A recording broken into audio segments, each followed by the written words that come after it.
We got a conference report. All right, members, get in your seats, please. All right, clerk will read. We have a conference report on Senate Bill 96 by Senator Campson. Mr. Lowe, for what purpose do you rise? I have a parliamentary inquiry. This is debatable, as I understand. I can get 1 hour plus an extra 30 minutes. Is that correct?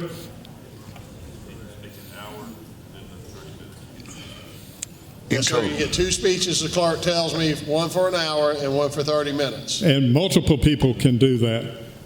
Yes, sir. Mr. Speaker, I make a motion. We adjourn debate until January 9th, 2024.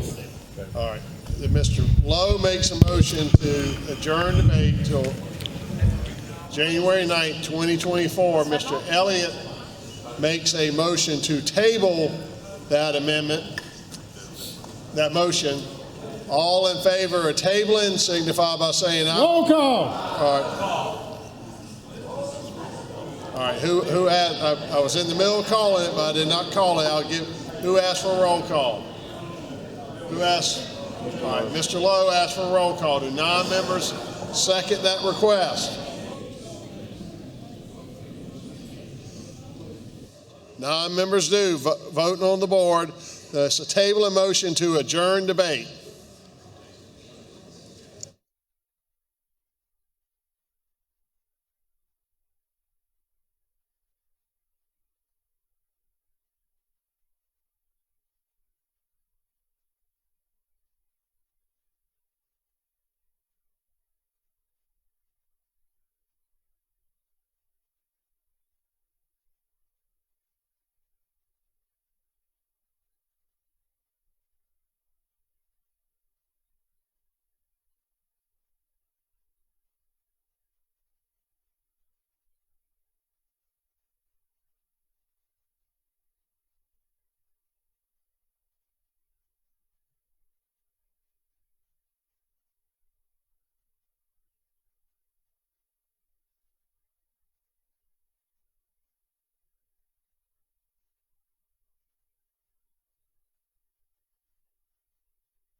Time has expired. Polls are closed. Clerk will tabulate by a vote of 85 to 21.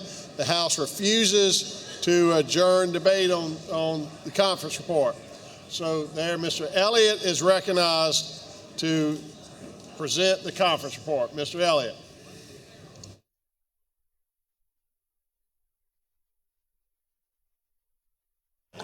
Thank you, Mr. Speaker.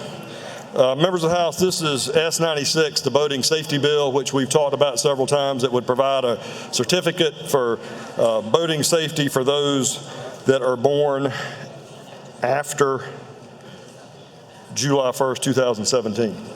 So in the conference report, it maintains Mr. Rutherford's amendment that a South Carolina resident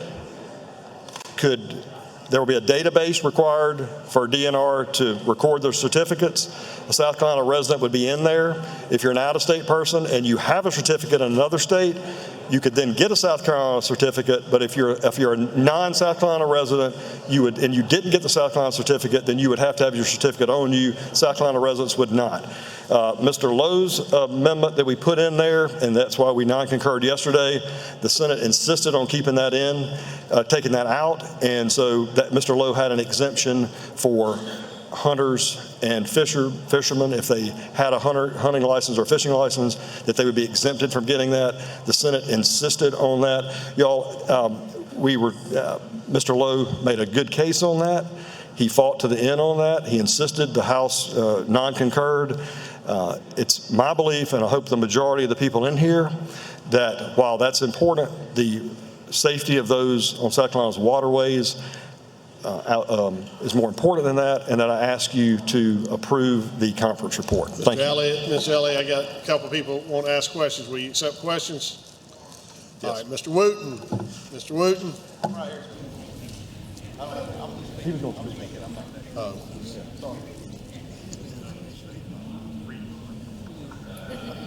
Mr. Lowe is recognized for a question.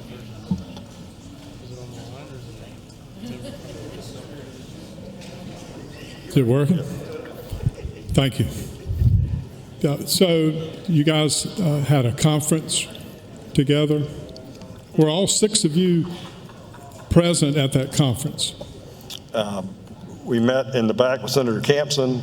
The conference report was drafted, and the members read the conference report and signed off on it. Did all 6 of you simultaneously meet in this conference? The House met, the Senate met, we conferred. We were not all 6 presently together at the same time. We were all 6 read the conference report, and all 6 signed off on it. So you were not all together at one time during this conference? Correct. Is that correct? Correct. Are you supposed to be? That I don't know the answer to. Senator Campson, we met with him. We talked about it. He talked with his folks. We talked with our folks. We learned the position of Senator Campson. I think you learned the position of Senator Campson when you talked to him earlier today. The conference report was drafted, and we signed the conference report. Mr. Speaker, I have a parliamentary inquiry. State your inquiry. Are all members supposed to be in the same room at the same time during a conference committee?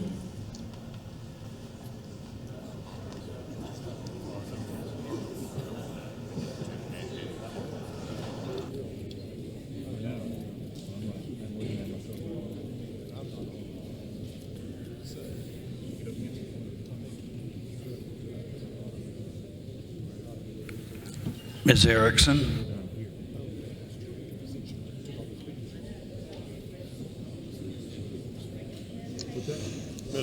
Mr. Lowe,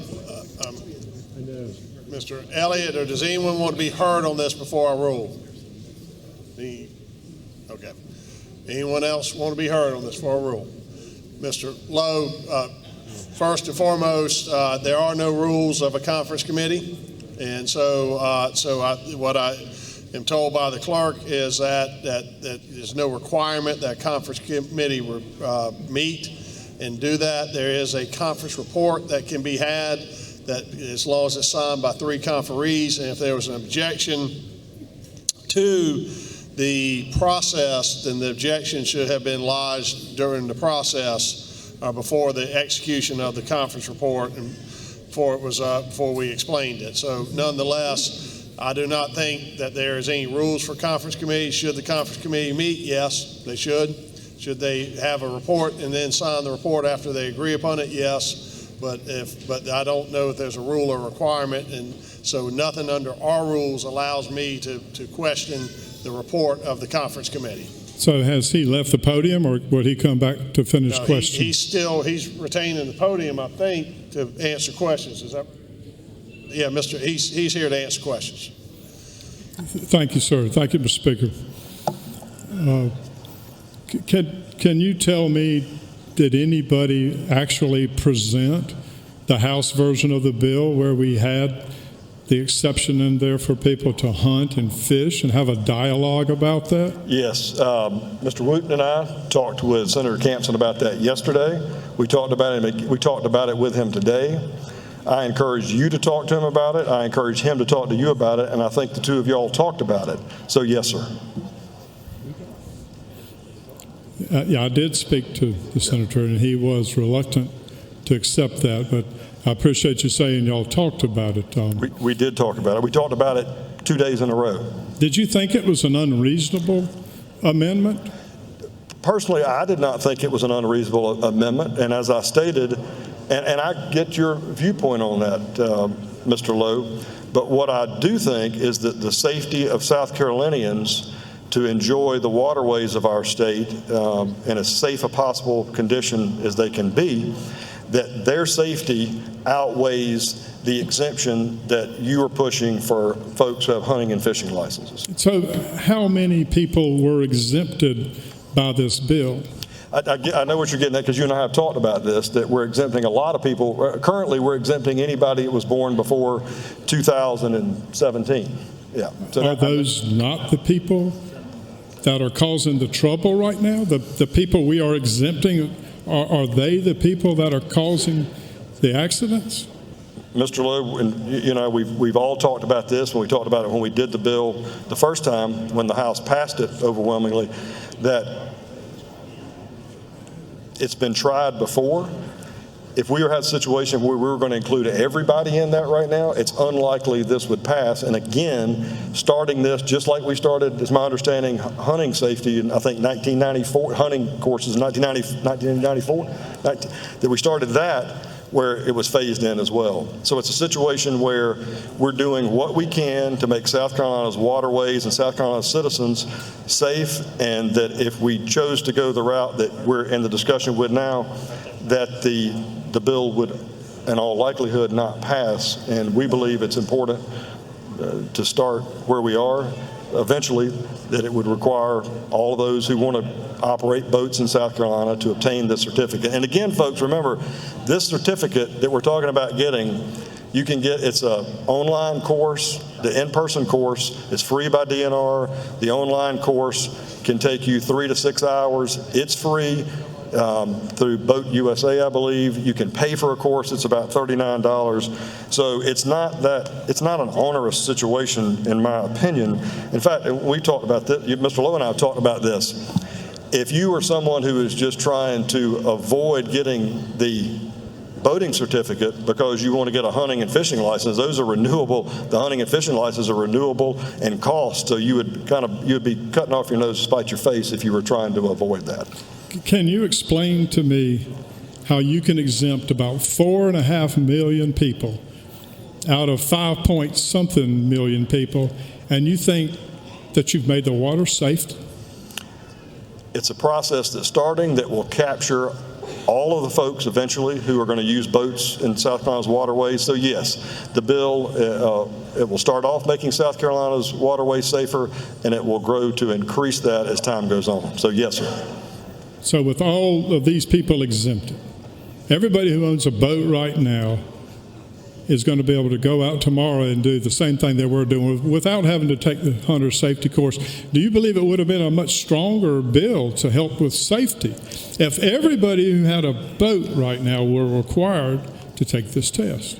Mr. Lowe, I agree with you in that concept. I go back to what I said a minute ago, that if this has been a multi-year, multi-session, multi-term process of getting this bill passed. If we had done that, it would not, in all likelihood, there would not be the will of this body or the body across the hall to do that. I appreciate you answering my questions, and thank you, Mr. Nothing Lowe. personal, sir. Thank you, Mr. Lowe.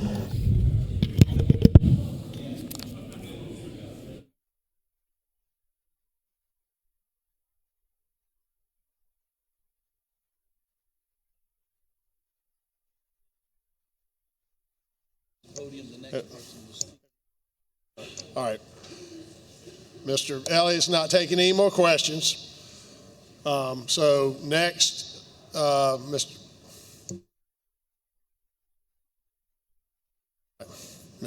Lowe.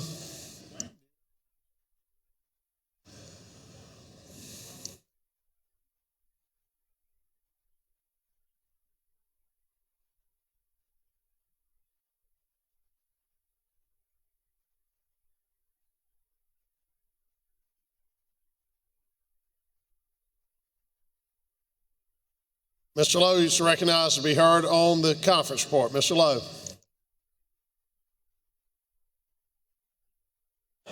Looking at my phone, I'm not looking at my phone. Thank you, Mr. Speaker. I'm setting my stopwatch. I want to know when my first 1 hour is up, because I'm going to request another time to talk about this. This is important. It's important to all the hunters and all the fishermen and all the boaters. It's important to anybody on the waterway.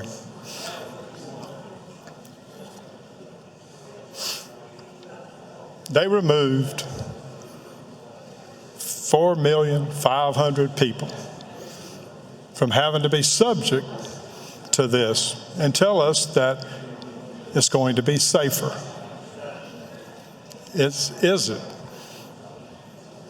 You take this to the extreme, add 50 years to today if the bill passed. There's going to be one day that a 66-year-old man is going to be required to go in and take this test, and the 67-year-old man won't be. We've already got this. We already have a requirement, if you want to drive a boat under the age of 16, that you have to take this test. So we will gradually be getting people who are boaters and drivers to take this automatically. That's in law now. We don't need to be told everybody who's driving a boat now has to do this. Why don't we need to be told that? I can't get that explanation. That's bothering me. Why do all the people that are causing the trouble now not have to take the test? Does anybody really get that? I mean, if you need this, let's do it. Let's don't be cowardly about it. Let's don't take this test and make it a requirement of just some of the youth. The youth aren't the ones causing the trouble. It's the adults. It's the adults right now who've never taken the test, who've never done anything. If you want to do something, let's do that. So why wouldn't we do that? Y'all think about that a minute, because I'm fixing to get real on you. I can't wait to hear your question. You want it in the first hour or the second 30 minutes? First hour. I'll try to reserve 3 minutes at least, because I got a lot to tell you. Clock's running. Ladies and gentlemen, I want to go back. Where's Mr. Ott? Is he in here? I don't want to call his name out, but I'm calling his daddy's name out, because I want to tell you something that Mr. Ott caused to happen. Mr. Ott, I tell you what, let's start like this. Think about it right now. If you are sitting in here and right now you know you're going to have retirement because you've been working. Just think, I'm not going to make you raise your hand, but I think if you were here around 2008 or after, you're not getting retirement, are you? Does anybody know why you're not getting retirement?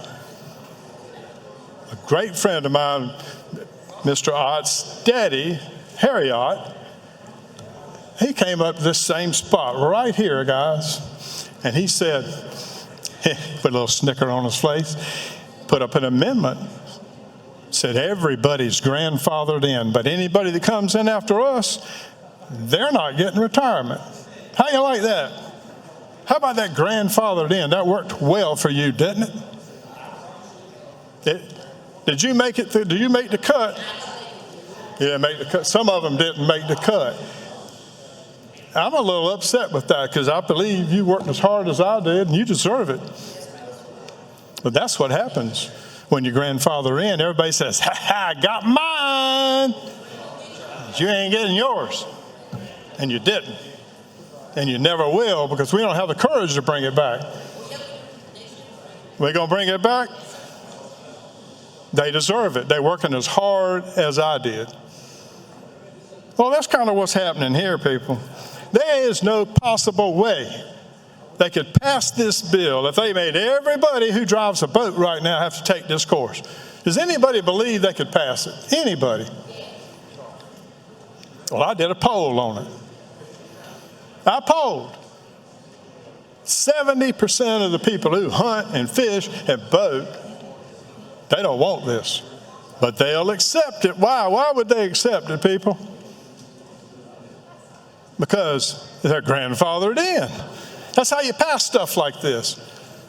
If we've got a problem right now, let's do it. Let's take care of that problem. Let's everybody get out there, take that test. I read the book the other day. There's some stuff in there that after 60 years of me boating, I didn't know. I didn't know the answer. I really didn't. Maybe this is well needed.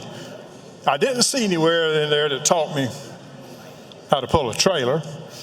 Certainly not how to back. Y'all know how to back a trailer down a ramp? That's confusing. You can turn your head like this, and you back down the ramp a whole lot different than you're looking up in your mirrors. It's exactly opposite. And you're talking about confusion? That's just to put your boat in, people. So, yeah, there's needs to have some education, but the course doesn't cover that. How to back a boat. They teach you how to operate your boat? No, because every boat's got a little different operation vehicle. First time I got my new boat, I didn't know how to crank the motors up because they had a push button there. All my life, I turned a key. They didn't really tell you that in that book. I looked for it in the book, but I didn't see it. I got two engines because I like to go out in that blue water, and I like to get back from that blue water. You get out there in that blue water and one of those engines goes out, you're in trouble. They probably tell you that in that book, but I'll tell you that from the well right here. If you're going way out in the ocean, you need two motors. So why don't we do like this? All right, everybody in here, everybody doesn't have a boat, and everybody doesn't drive a boat. Well, let's talk about something we all do. We all drive a car, right? We all drive a car. And in a car, we have to get a driver's license. So why don't we do something here? Why don't we, everybody who's got a driver's license in here, why don't we grandfather them? Y'all can drive 20 miles an hour over the speed limit. Let's pass this one now. Pass this one. Because we're grandfathered in. But anybody that's born after 2007, well, they got to drive a speed limit. I like that. I get to pass everybody. I go 20 miles an hour faster, get where I'm going. That's pretty good. Pretty good deal, isn't it, to grandfather in. The number one reason for accidents is one thing. The number one is inattention, not paying attention, getting distracted. How many of you have children in here? When your children get ready to, yeah, there's one. We got one. How about anybody else? We got a bunch of children. Not in here. No, that's not what I said. They have children or even grandchildren. We love them.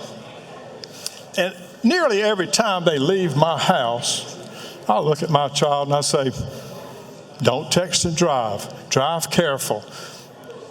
Obey the rules. Pay attention. Does it work? Do you think your kid's riding down the road peeking at the phone, text messaging? What do you think? I know mine are, because if I text them, they respond right back, and I know they're driving. I say, I caught you. And I know they're not sitting at a convenience store. They're driving very distracted. That's the number one cause of problems. Do you think there's anything in the book that you will read that says distracted driving is a problem? I guarantee you that's going to be in there. It's going to be a caution that's in there because it's a good thing to be cautioned. But reading that book or going online one time when you're 16 and taking that course ain't near the same as me looking at my child leaving my house every day saying, drive careful, pay attention, don't text and drive, be safe. It's not just your life. It's somebody in the car. It's somebody you're passing in the car. I mean, you're going 55 miles an hour this direction and 5 feet from you, that far, comes by a car 55 miles per hour in the other direction. All day long, every day, we don't think about it. That's pretty tight. That's second from a death. How many times have you looked up and the car coming at you is about a foot in your lane? I will tell you what, since the invention of cell phones, you better pay attention, because I am swerving to get out of the way of them. And that's, even though I told my kid, I said, please, drive careful. Don't be distracted.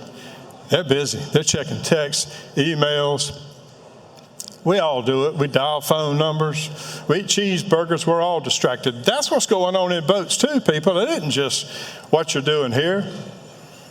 It's not just what we're looking at a phone on the highway. They're doing that in the boat. They're distracted. There's music is loud. And let me tell you, there's been a trend that boats have gotten bigger.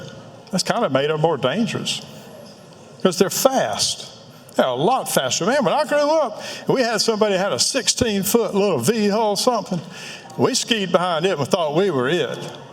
That was all there was on the lake. I see 25, 30, 32, 35 footers on the lake here. I'm sure they do up here in this big lake. The lake I live on has got a lot of stumps in it, so you got to be careful where you run. But boy, Lake Murray, that beautiful lake, they've got, someone told me the other day they had cigarette boats. Is that right? They got cigarette boats? Huh. That's dangerous. Because, you know, a cigarette boat, when you crank that baby up and you floor it, that thing rises up like that. And you can't see anything over the bow. Y'all ever been in that situation where you cannot, it don't matter if you lean left or lean right, you can't get on your tiptoes. You can't see it. Because that bow is in front of your vision and you can't see it. Think to tell you that in the boat book here? You think that's in a safety? Well, depends on what size boat you got. They've got stuff in that book that talks about 50, 60, 70-foot boats that have toilets on them and all kind of places and how to unload the water. That's a good thing to tell people. We don't want them dumping raw sewer in there. So there's some things in that book that's good. How many people have 60-foot boats in here that don't live at Hilton Head? Oh, he didn't even. Oh, he did get. I see a grin coming back there. Yes, sir. I think it's only 55, though, right? 50. Okay. Well, you got a toilet on there. And in this book, if you are forced to ever read this, they're going to tell you don't flush that out in our public waters. But I think if you go offshore far enough, they let you flush. Is that right? You wouldn't do that. I know you wouldn't do that. So how does telling a kid one time at 16 years old make his attention improve when he's in his cigarette boat with the music blaring, roaring down the lake with 4 or 5 of his best friends? Ooh, thank you. Yes, sir. Excuse me 1 second. Ah, that's good. How much time I got? Let me see here. 13 minutes into it. This is hard to do. I'm going to have to start telling some of my good stories. That'll wake you up in a little bit. I'm going to wait for you to start to fall asleep, and then we're going to get into it here. How about life jackets? When was the last time you saw somebody wear a life jacket except on a personal watercraft? For real, come on. That's going to mess up your tan line. I mean, you ain't going to look good riding around with some orange jacket on you. But you know what? That would be the number one thing to do to save lives. Everybody wear a life jacket. Why aren't we telling everybody, wear a life jacket? Does Tara wear a life jacket when she goes out, or does she prefer to get a suntan? Now, I'm going to leave you. I'm just questioning there. Don't need to talk. We've got people in front of you. You wait in line, please. Life jackets. That's important. I'm going to tell you, that might be the most important thing. Why do we make boats smaller? Because the bigger the boat is, faster they go, and the more dangerous they are. That's in the list of problems. They talked about the speed, the size of motors now. But alcohol, which this is not, people, this is water. Alcohol is a problem too.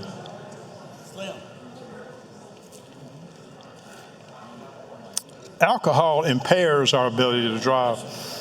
And I'm going to tell you, that's one of the biggest reasons we have deaths. Life jackets would be the biggest thing to prevent deaths, but alcohol causes a lot of the deaths. They got another guy wanting to talk back there. He needs a question, I'm telling you. I'm liable to run out of things to say before I get into my book. So we've talked about inattention. I don't see how this helps a kid when it doesn't help them. Every time I tell my kid to leave my house, pay attention to the road. Does it help the kid? Is the kid going to wear a life jacket? I know I don't want to wear a life jacket if I'm putting around. If I get in some stormy seas, I'll put it on. I'll put on a life jacket. It's okay. Alcohol, no. We've got another question back here. That's great to see. Great to see. I feel like I'm a salesman. I'm getting more people on board with me every time I say another sentence. Look at him. He wants to come on board too. He's my friend. And you're all my friends. And none of this is personal, I promise you. Inexperience. Well, most of us learn. In my day, we learned because our father got us in the boat and taught us. Or maybe an older brother or uncle or somebody or an aunt. Inexperience is one of the biggest reasons for accidents. How do you get experience? Well, you don't get experience till you drive, but nothing prepares you for that moment when you crank up that bright red cigarette boat and that thing, the engines come on, and you floor it down like that, and that boat rises up. Oh man, that's a thrill. Your hair starts blowing back, for those that have hair, by the way. And that's a good feeling. And those chicks are going, ooh, that sounds good, baby. How fast does this thing go? We're fixing to find out, ain't we? We're going to go for a little while. Oh, we're flying down that lake, man, and get cold beer comes out. I've done it. I did it one time, just one. That cold beer comes out. And you know, after that cold beer hits, when all that good feeling's going on, there's something happens to a man's mind. You know what I'm talking about? Something happens to your mind. That's a great feeling, by the way, flying down that lake like that. Radio's blaring, cold beers are going, the suntans are worked up. I'm telling you guys, if you hadn't done that, you need to do that. I'll invite you on my boat. It's not a cigarette boat. Mine's a fishing boat. But let me tell you, I don't see how that helped much with inexperience, because there's not anything I can tell you or prepare for you. Everybody don't? No. Oh, I get it. Well, all right. If you don't want a tan, put a lot of suntan lotion on, the kind that blocks. And that's just a good advice from cancer. And some people who don't want to look any darker than they already do. It's a public service announcement right there. Thank you. Thank you for that. Or we could just do this. We can just go take us a course online for 3 hours. If you know the answer on that page, they still make you sit on that page like you didn't know the answer. You got to take that test slowly. They got to make sure you had an opportunity to read every word on it. You know why? They don't want you to cheat. Someone might give you the answers. You didn't cheat. You didn't learn a thing. And that's not the purpose of it. So it's a 3-hour course with a test at the end. Now, you get to take that test as many times as you can. Matter of fact, if you never read anything in there after taking the thing 4 times, you ought to be able to get multiple choice answers correct without even reading a word. Mr. Lowe, let me interrupt you for a second. For what purpose do you rise, Mr. Jordan? Parliamentary inquiry, Mr. Speaker. State your inquiry, please. Mr. Speaker, is there a motion I could make to prevent my seatmate from telling stories that involve me in this process? To limit my personal exposure both here and back home? Overruled your appointed parliamentary inquiry. Thank you for your help, Mr. Speaker. We're all interested in hearing embarrassing stories on you. I appreciate your help as always, Mr. Speaker. I'm here to serve.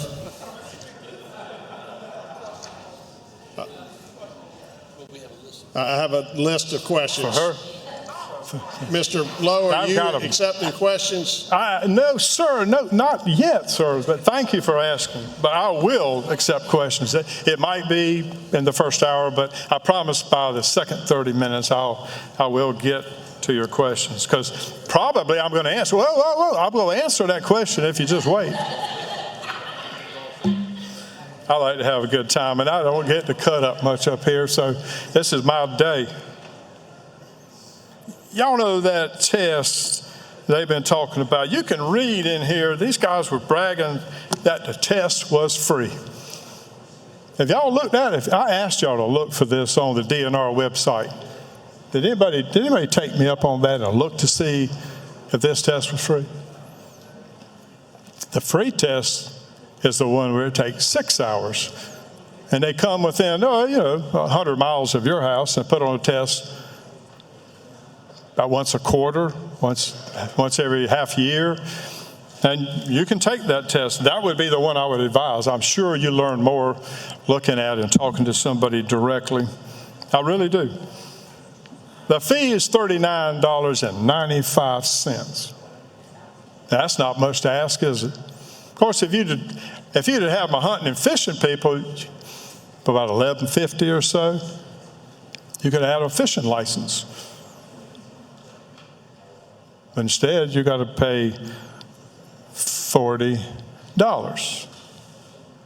Does anybody know if the state makes any money on that? Has anybody talked about that here? I sure hadn't heard it. They don't really want to talk about the fee. They keep saying there's a free course. I look all over the DNR website. I don't see a free course. They're not advertising for a free course. Why do you think they're not advertising for the free course? There is a free course I have discovered. They're not advertising on that site. Can anybody figure out why? Anybody? Why they're charging $40 because they get $5? Is that a motive? Not enough motive to motivate me, but times a bunch, well, there's something. But there is somebody who probably does this in multiple states who's put this test up there that's making $34.95 and sending $5 to DNR. And DNR has fees, but whatever, that's the deal now. That it's $5, not a whole lot of money. We got the handbook. I like this. I don't think that's considered a kickback. It's not. It's just probably a fee that helps to cover the internet exposure to a company who makes a profit on making you take this test. Not that bad. I never heard this detail either. Johns Hopkins. Let me find this in my notes here. Johns Hopkins. Y'all heard of that, right? I mean, this is big time. Mr. Hart, for what purpose do you rise? Thank you, Mr. Speaker. I move a call for the previous question. All right, Mr. Hart moves to invoke cloture.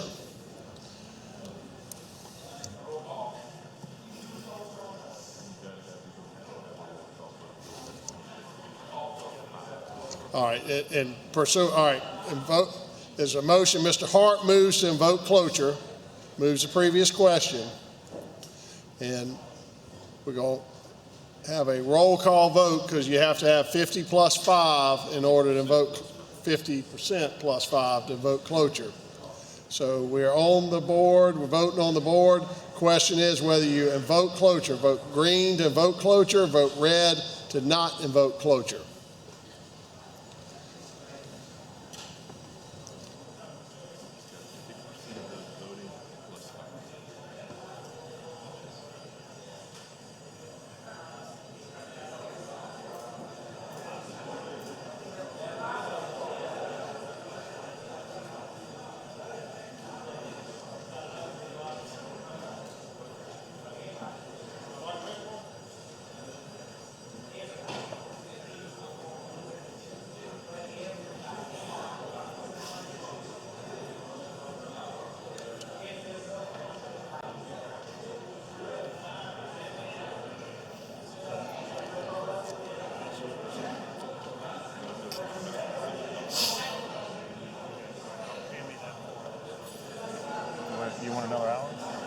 Oh, yeah.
All right, time has expired. Polls are closed. Clerk will tabulate by a vote of 20 to 72. The House refuses to vote cloture. 72 to 20, the House refuses to vote cloture.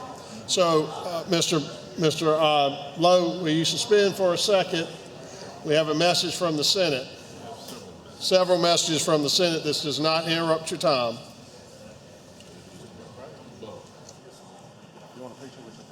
Clerk will read. Ms. Davis, please see the clerk. Mr. Speaker, members of the House, the Senate respectfully informs your honorable body that insists on the amendments they proposed to 4023 and has appointed Embry, Turner, and Scott. All right, the Senate has insisted on their amendments in 4023, and the chair hereby appoints Chair Lady Erickson, Mr. Stuart Jones, and Mr. Dion Tedder to the conference committee. Clerk will read. Mr. Speaker, members of the House, the Senate respectfully informs your honorable body has adopted the conference report on Senate Bill 96. Message received.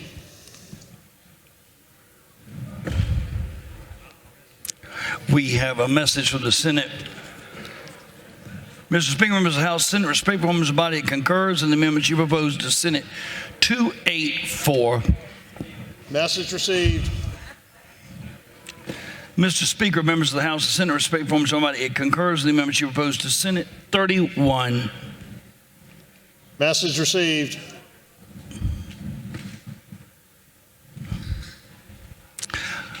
Mr. Speaker,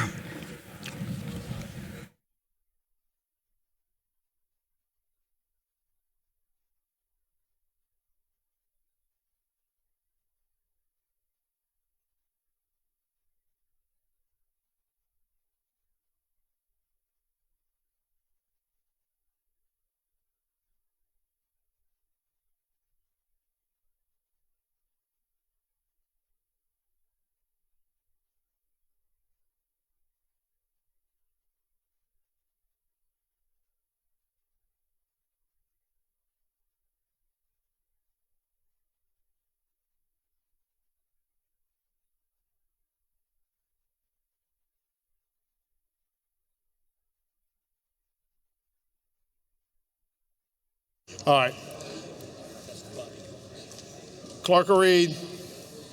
Mr. Speaker, members of the House, the Senate respectfully informs your honorable body that it non-concurs in the amendments that you proposed to Senate Bill 317. So the Senate non-concurs to Senate Bill 317. The House insists upon its amendments and appoints, the chair appoints Chair Lady Davis, Ms. Cobb Hunter, and Bobby Cox to the conference committee.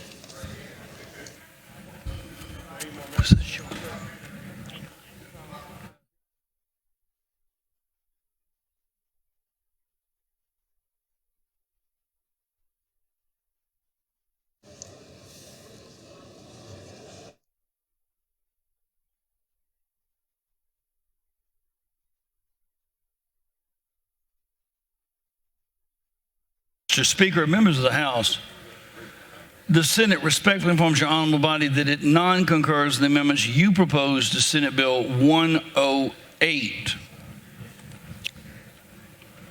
The Senate non-concurs on Senate Bill 108, and the House insists, Representative Bannister moves that the House insist on the amendments, and the chair hereby appoints Representative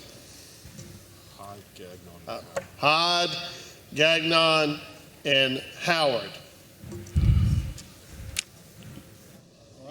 All right, being no further messages, Mr. Lowe retains the podium. Mr. Lowe. Thank you, Mr. Speaker, and thank you, Mr. Hart, for that well-deserved break. I've been inspired by your compassion. Thank you.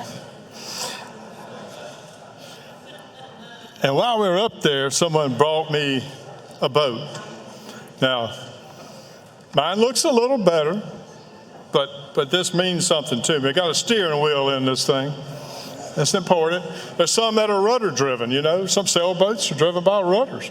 There's some, we just hold on to the motor and just steer with the motor. There's a lot of that you could learn. We've got a nice seat and a red motor. I'm not sure, that might be a racing motor right there, what I'm thinking. But I appreciate that. And furthermore, if bald-headed, this hat will help you. Will keep the sun off better than any sunscreen. And remember, if you got to put sunscreen on every 2 hours, or you might as well not put any on at all. Thank you, Bob Burr. Yes, sir. Newfoundland, Labrador. Now, the real reality is, we're talking about safety here, right? These glasses are polarized. They help me see. They help me see in the water. They help me see if I'm running over a scuba diver, a skin diver, a swimmer.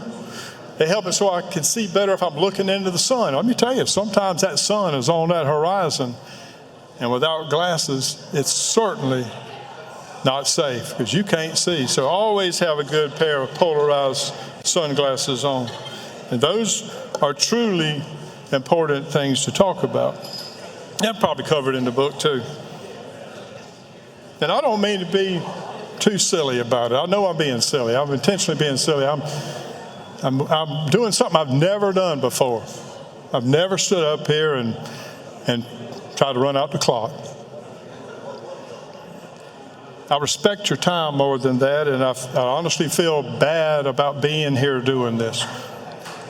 I tried every measure I could to get some reasonableness on this, but I couldn't get it. But here's one of the most bizarre things I found on the internet. I began to talk about that. It was presented at Johns Hopkins University, Johns Hopkins, respected place, right?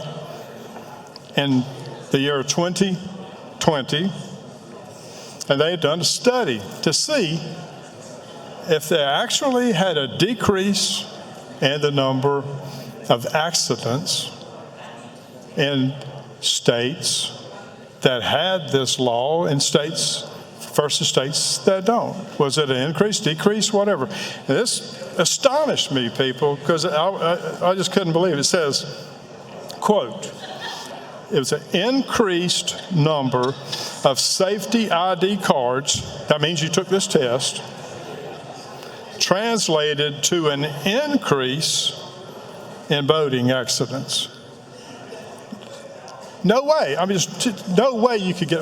How in the world could an increased number of safety ID cards translate to an increase in boating accidents? It seems counterintuitive, doesn't it? I mean, isn't it the whole premise of this to make it safer? I'm not going to critique it. I don't know why, but we certainly have a lot more boats out there on the water right now, and that makes it more dangerous. And maybe that means they had a lot more safety ID cards, but there was still an increase in boating accidents. Well, that was from Johns Hopkins. What probably concerns me the most is I've spent a lot of my life up here dealing with DNR matters, dealing with hunting and fishing and boating laws. because they interest me, because I love to do that. That's part of who I am. That's what my passion is. I wish I was fishing right now. And I'm sure you wish you were doing something other than listening to me. But the outdoors is important. It's important to our children. It's important for our recreation, for some sanity. Because too often, myself included, we're looking at our, phones, boat crash. Whew, that was close.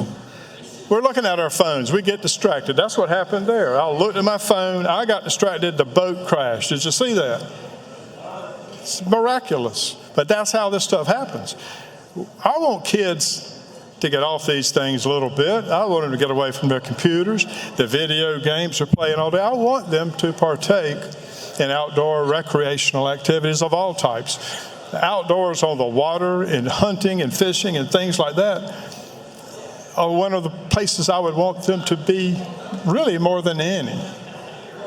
I love sports. I love basketball and football and all the other sports too, and those are great. But this is one more outdoor tradition that we're putting a barrier in front of, a barrier to participate in outdoor activities. We make them get a hunting license, fishing license. We made them get a test for hunting. It's just one more thing. I've had kids that wanted to go. Philip, you got a dove hunt. I want to go hunting with you. And I say, well, do you have your license? Did you take the hunting class? No. Well, I think you get maybe one time you can avoid having to take that and still get to go. But that's a barrier. I've run into that barrier with kids, teenagers, that my family wanted to bring on one of the family dove shoots. And it was a barrier. I said, well, you just got to take that test. It's not hard. Everybody passes it. Just get on the internet and take it and go, well, no, I don't know. I might be there. Of course, they don't come. They don't come because we placed a barrier in front of that access. This boating bill is for safety, but it also is a barrier. And that barrier means less people will be in the outdoors. Where will they be? I don't know, but I know I want my children up, out of the bed, off the couch, out of the house, and enjoying something besides this internet.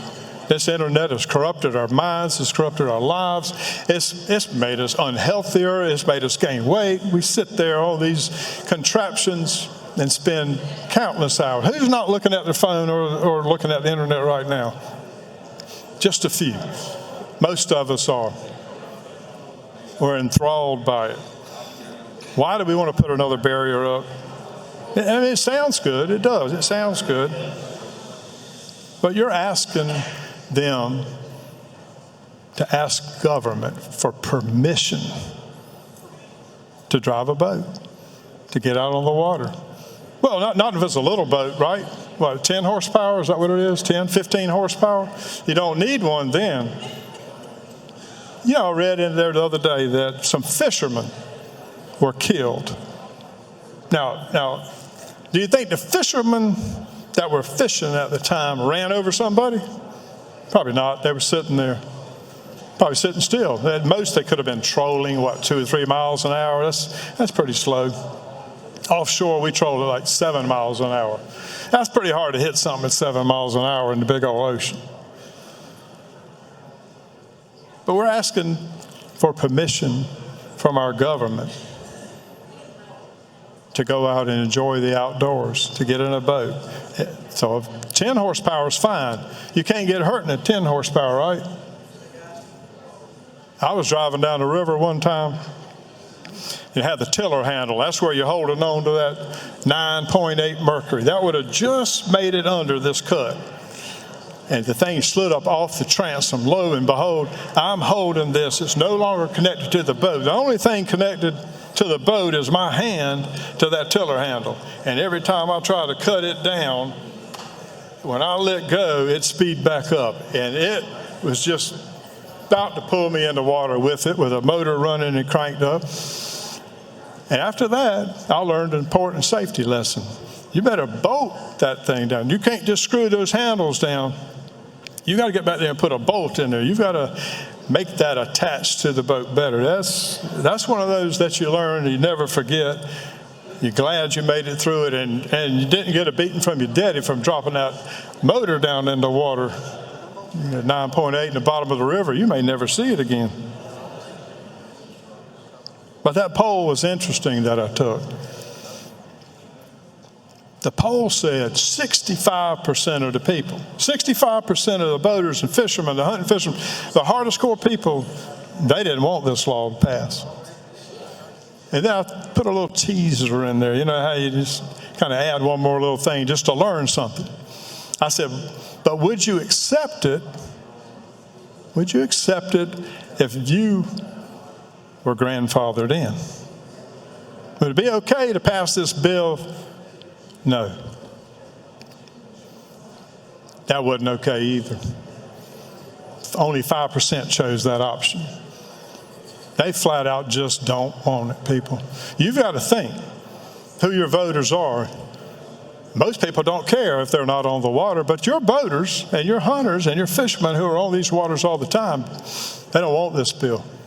And if they wanted this bill, the authors of this bill would have said clearly, everybody needs to take it because the danger is here, it's present, and all of you need to take it. But they knew there was no possible way to pass the bill without the grandfather clause.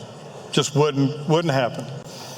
65% said under no circumstances. Additional 5%, well, yeah, if your grandfather, I'm okay with it. But 70% of the sportsmen said no.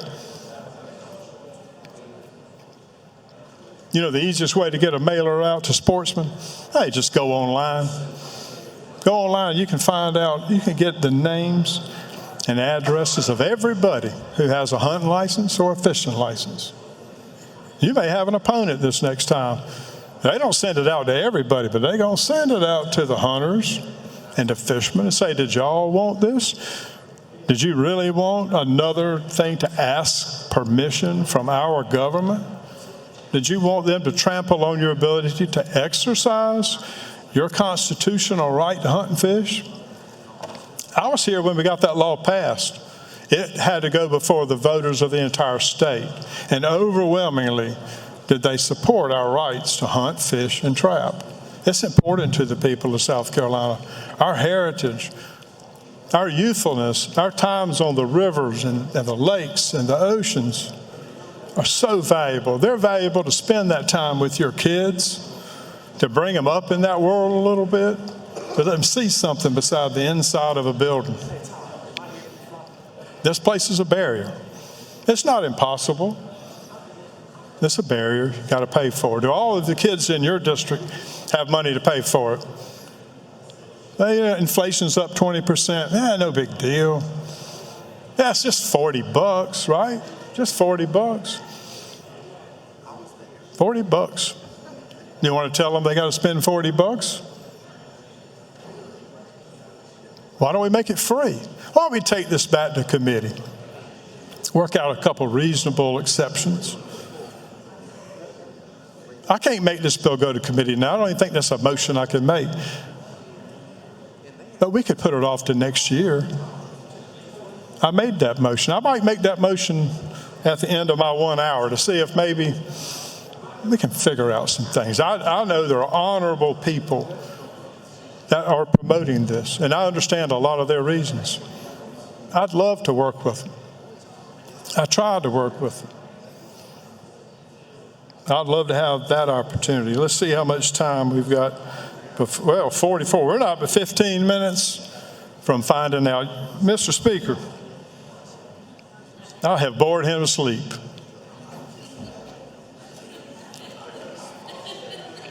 I am willing to take questions. I'm excited about this. Mr. King is recognized, and Mr. King is nowhere. Mr. King, we'll move on next to Ms. Landon. Yes. Ms. Landon, recognized for a question. Thank you, Mr. Speaker. Representative Lowe, I'd say a lot of us have scrambled eggs for brains right now after listening to that. But anyway, it's your privilege to do so as a member. Do you know that about a week ago, I shared with this body that my son took the Clemson Youth Leadership Institute summer program in hunting for junior hunters? Do you know about that? I think you said that. That was a choice that you made, wasn't it? It was That's a wise choice, I'm sure. It was a choice that we made, and at the age of 12, he came home with a hunting license, which, by the way, I have in my jewelry box at home. If you'd like, I can bring a copy of it next week so you can see the proof. I'm excited. My reason for bringing that up is that, as I said last week, and also I'll throw in a little side piece, I have almost 60 years of experience in boating. And I also do have a boating safety course as a child, which I mentioned earlier, and a boating safety course as an adult, and a member of the U.S. Power Squadron. They offer courses online and in classes. Did you know that right now my son, the one that I keep referencing, picking on him a little bit, is 26 years old?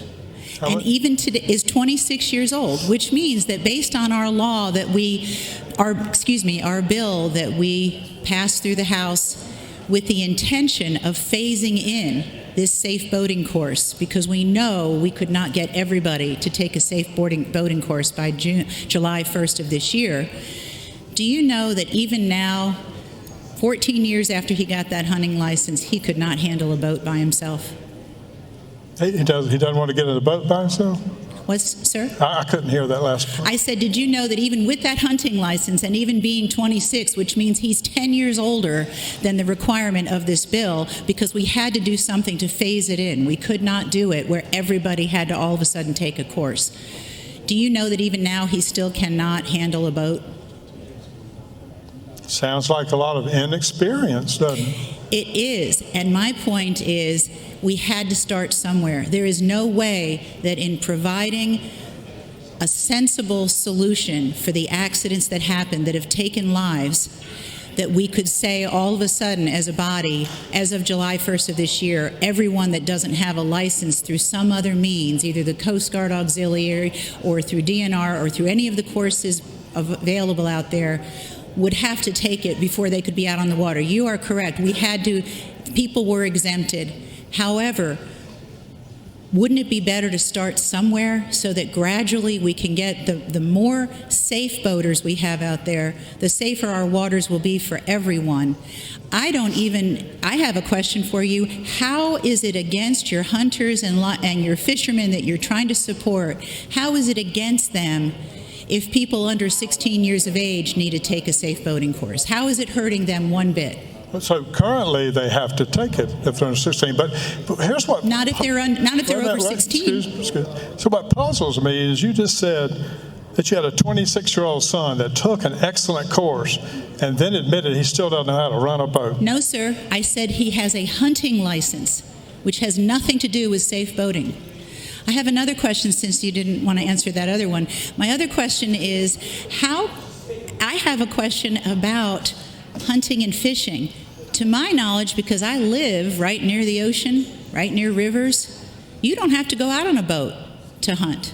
Is that a reasonable thing to say? Do you agree with if that? you're a duck hunter, very often you get in a boat very early in the morning. Yes, and you go out. And of course, it's really almost nobody to hit but some idiot who's duck hunting like yourself, right? Duck hunting's my passion, so I see a lot of people out there that time. So there's some hunters that do that. Occasionally people will use a boat to go up and down to transport to or from somewhere to hunt. But fishermen, they're on the bank and they're in the boat, probably most often in a boat. You referenced the constitutional right in the South Carolina Constitution, so I have pulled that up. And we do have such a constitutional right to hunt and fish. But hunting and fishing doesn't necessarily require taking a boat out. Neither one do. Lots of people fish off of bridges, on the beach, etc. And lots of people hunt in the woods and other places and never take a boat out. Getting a safe boating course, if you're under 16 years of age, that will progress in time because it's a fixed date, is not too much to ask to start to have a lot less risky boat handlers out there. I will be glad to give you any of my rods. You can stand I on the have my own. beach, pick your beach, and I want you to cast it out there 71 miles to where I try to catch a blue marlin. It doesn't work. You gotta go out in a boat. That's very off the point, But sir. hunters and fishermen are already excluded in this. You know, we had that here. I don't know that I had your support because, you know, we took a roll. We did not take a roll call vote, but I suspect I wouldn't have. But I will say, at this point, hunter and fishermen are not in this bill. Now, that does upset me. We can talk about that stuff, but I don't know if it's generic. Once again, we've just, sir, listened to you speak for quite a long time about various issues to protect the rights of hunting and fishing people in our state. And I believe strongly in anybody being able to go out and hunt and fish if that's what they want to do for their pastime. But that does not mean that it isn't reasonable for this body to pass a bill so that safe boating courses that take a very short period of time and give you the rules of the road is a reasonable step for us to take to try to make our waters a lot safer in South Carolina and protect all citizens from any kind of reckless activity. And so my question again is, how is your point that you're making here even relevant? I don't even see how this point that you've made today is relevant. What's not relevant? What's not relevant is the fact that you keep making it sound like what we are doing would infringe on the rights and take away the rights of hunters and fishermen. And yet everybody from the age of below 16 is already going to be exempted for now, at least this year. And anybody who already has all these courses or experience with licenses, etc., is already exempted. So this is only going to affect people if they've never taken a course and never had any other training, never had any other license, never had any Naval or Coast Guard or any other experience. It is not going to impact hunters and fishermen per se. I think you're simply trying to make an effort to just kill the bill, period. Don't you think so, sir? My original intention was to get my amendment passed. I made a deal. I looked over here at this side of the room and I said, you vote for mine, I'll vote for yours. I held up that end of the bargain. I voted for the bill when it left the House here. So I supported that with my amendment. But people who hunt and fish make up a large percentage of your district. Yes, they do. And so do boaters. What I'm telling you is you've never asked them, do they want this? You've never figured out, do they want it if they have to go take the test. Please, go back, repair this bill, make us all take the test. Make it 3 years of time. You know, we can postpone it. We can have A through L's go first and, you know, just work our way that way to try to make an organized way of getting through this. But you're not solving a thing tomorrow. And probably for 20 years, if we move forward with this, with 4,500,000 people with exemptions, you're not doing it. Representative Lowe, did you know that Representative Hartnett and I are both from Mount Pleasant? In fact, our districts are right next to each other. Representative Hartnett currently has a motorboat. I just sold my sailboat, but I grew up on motorboats with fishing. And do you know, between the two of us, we have close to 110 years of experience on the water. And I would like to say that I do not believe that if we were to require this course to be taken for people under the age of 16 this year and progressing in age as time goes on, that wouldn't help safety on the waters. I believe would have a big impact. Are you saying that you don't think that saving at least one life or several? And by the way, sir, are you aware that we're getting texts from the families right now saying, why is he doing this? What is he trying to prove? This is very, very hurtful. Do you realize that right now you're hurting families all over South Carolina who have been affected by this? They must not be hunters or fishermen.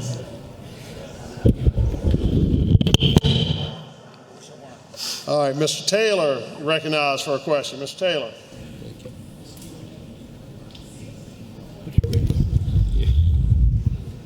Thank you, Mr. Speaker. Representative Lowe, we've served together now for 13 years, and I really appreciate that. And I've actually, I've never actually seen you up here in this role, so it's a new thing. So here's my question to you. First of all, let me say to you, I do appreciate your ramblings, But the question is a real serious one. I was over in the Senate today, and listening to all of that. Are you auditioning for the Senate? I kind of looked the part, don't I? Let me put my glasses back on. We'll have this talk. No, sir. Go ahead. No, sir. I Ask believe me that again, please. I believe that you would need to grab your lapels and clear your throat.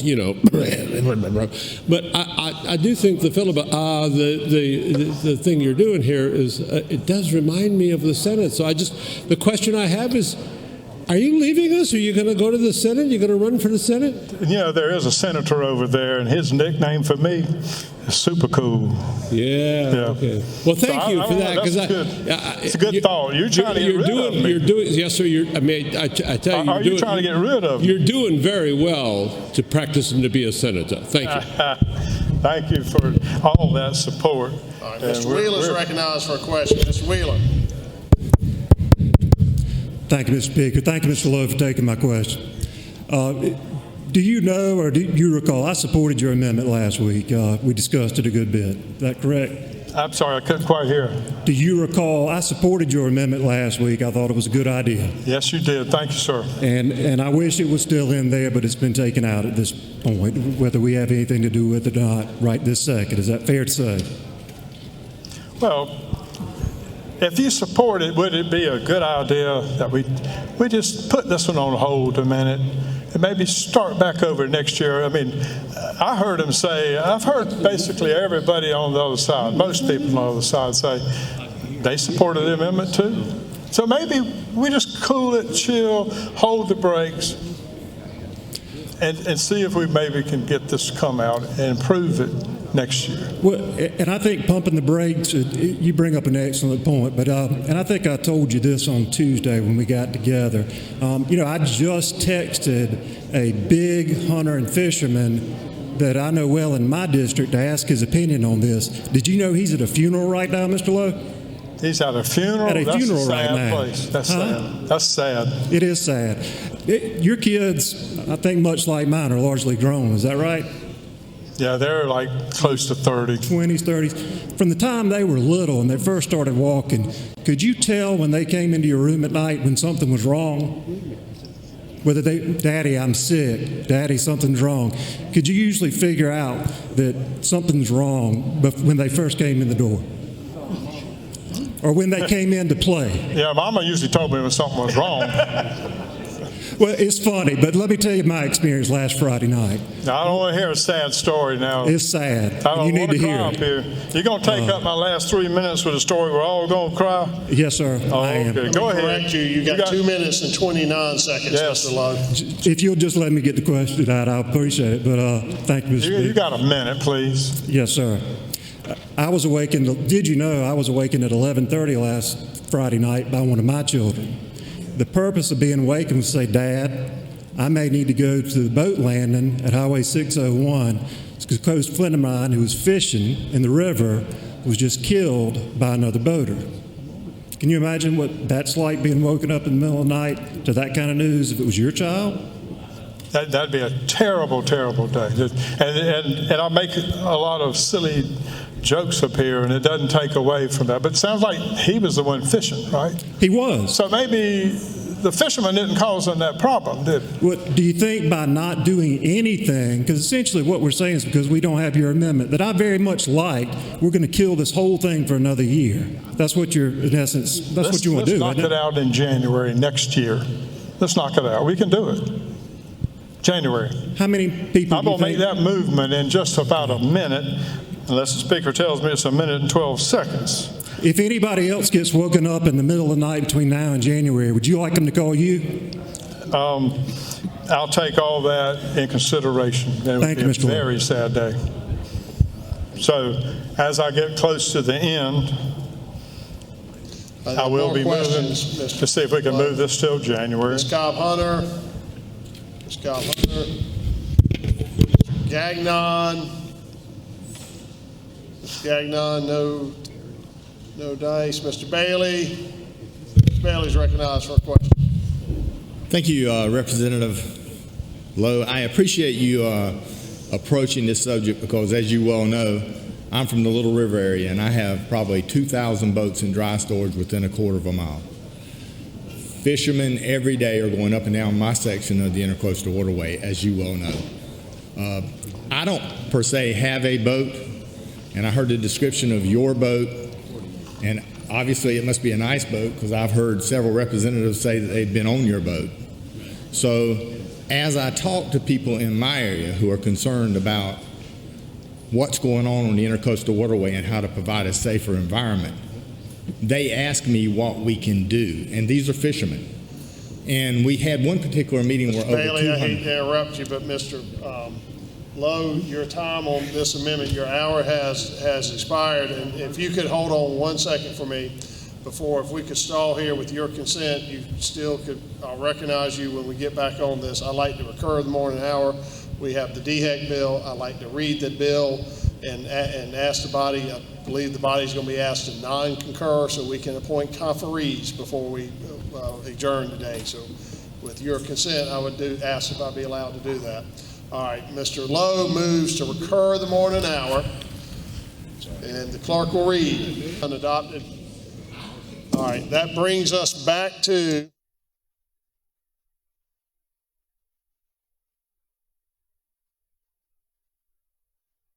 so we're back on the conference committee report of S96, and hold on a second. I asked before anyone gets up on the podium. I said Mr. Lowe had the right to ask for a second 30 minutes. I think I interrupted him from doing that. For what purpose do you rise, Mr. Lowe?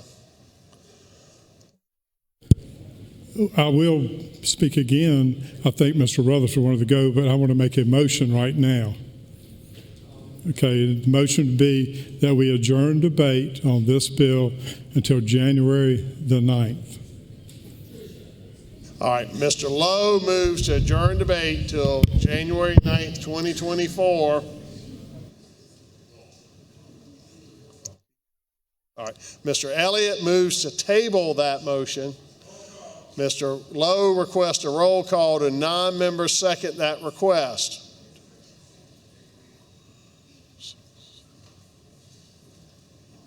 None do. Voting on the board. Whether table the motion to adjourn.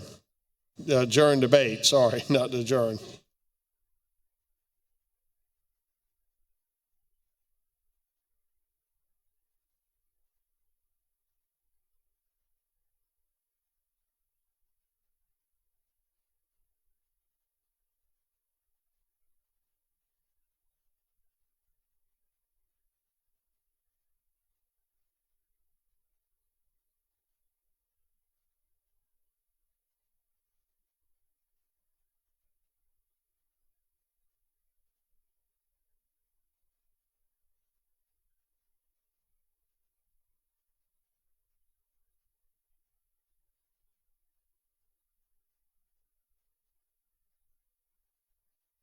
All right, have all members voted?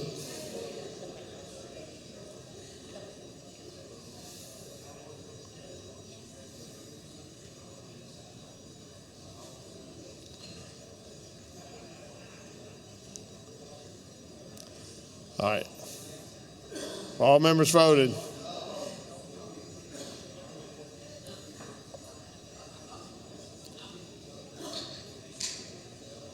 All right.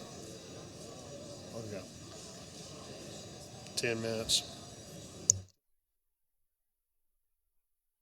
Mr. Coffey, come up here, please, sir. All right. Time has expired. Polls are closed. Clerk will tabulate by a vote of 72 to 23. The House refuses to adjourn debate. Mr. Ott is before you. Mr. Rutherford. Mr. Ott's recognized to speak on the conference report. Thank you, Mr. Speaker. Thank you, ladies and gentlemen. I know that we certainly all appreciate the comedic relief that we were just afforded for the last hour. I really think that one of our colleagues certainly has a future. If legislating doesn't work out for him, he can certainly move on to the comedy stage, and he has a bright future there. So I'm sure we all got a good laugh. But I'll tell you who probably didn't get a good laugh. Smith family that was sitting in the balcony that had to leave because they didn't want to sit there and listen to that probably didn't think it was that funny. The family, that lost their son over 20 years ago and have been fighting for these types of reforms ever since. The Kaisers, who are probably, watching us right now, who have been spending countless hour and hour up here building relationships with y'all, explaining why this is such a good idea, probably didn't quite find that as funny as some of us did. So we're talking about lives that we're trying to save. Folks like us just aren't up here trying to waste your time, because we think, hunky-dory, we'll get a bill passed. We're trying to save lives. And I know, as we talk about people that appreciate things, the original representative from Calhoun County with the last name Ott certainly appreciates his name being invoked in this chamber today. I know he appreciates that. And it's ironic because last night he got sent a picture from 20 years ago when he was standing with then Governor Haley when she signed into law Chandler's Law, which was a bill that the House and the Senate passed over and over, but the governor continued to veto, and they were never able to get it into law. And that was a bill that enacted some safety reforms on children on ATVs, on four-wheelers and three-wheelers. So I wonder, 20 years later, how many moms and dads get to still celebrate a birthday with their kids because of that law? And so then I wonder, how many parents in the future, brothers, sisters, aunts, uncles, grandparents, might be able to enjoy a little bit more time with those that they love because we can put into place some common sense safety measures for those folks that go on the water. But no, let's make a mockery of that process. Let's talk about deals that I said I'd vote for this if you voted for that. Well, that didn't happen, so now I'm going to stand up here and try to kill the bill or push it to next year. But I'm really for it. I'm okay with it. I just got to have it my way. When vote after vote after vote, we know where this body stands. We know where the Senate stands. And so I do feel like it's a little bit wrong to take that posture. And I'll tell you this, I'm a hunter and I'm a fisherman. Probably not many things in this world that I love doing more, especially when I get to do it with my boys. And I'm exempt, clearly born after 2007. Clearly born after 2007. So I don't have to go take that test. I own a boat, love getting out there on the water. Miss Landing, you're exactly right. Didn't have a clue what I was doing when I first bought that boat. I just knew I wanted to be able to go out there and enjoy the water. Didn't know what the markers meant. Didn't even know that I had to run a running light after a certain time. I had to learn all of that along the way. Probably would have been good for me if I'd have learned that before I was able to go ahead and jump in the lake. But I tell you what, I'll be the first to sign up. I'm exempt. But I hope DNR will come to me. We get this law passed. I want to take the boater safety course. I wish everybody in the state would. I wish we could apply it to everyone. This is the right thing to do at the right time. Thank you, Mr. Speaker. All right. Mr. Rutherford is recognized to speak on the conference report. Mr. Rutherford. Thank you, Mr. Speaker, ladies and gentlemen of the House. So I have been voting now since probably 1998, and it amazes me every time I go on the lake how much people don't know and how many people would benefit from an education course. However, it never ceases to amaze me how much I get pulled over on Lake Murray. And I can tell people when I go out there that routinely, being on Lake Murray is like living in the ghetto. You're going to get pulled over. It's just a matter of time. And without a doubt, at some point, we're going to get pulled over. And if you go and sit at a festival and you leave the festival, here they come. And see, on Lake Murray, you have Richland County, Lexington County, Newberry County. Well, I don't know if Newberry has any boats. I don't see Saluda out there. And DNR. And Richland County, y'all got boats, y'all? Okay. On Lake Murray? Well, here they come. So here comes Newberry County as well. So routinely, soon as you're leaving, or you look like you're having too much fun, or sometimes you're just sitting in the middle of the lake with people on the boat, look like they're having fun, here comes the police. And typically they pull up and they say, we're just doing a safety check. So need you to count all your life jackets. So everybody on the boat has to get up, pull the life jackets out, make sure that you got enough life jackets for everybody. Well, where's your square? Well, where's your whistle? Well, blow your horn. So all of this, anytime they get ready to interrupt your day, to interrupt your schedule, to interrupt your outing, so that they can do their safety check.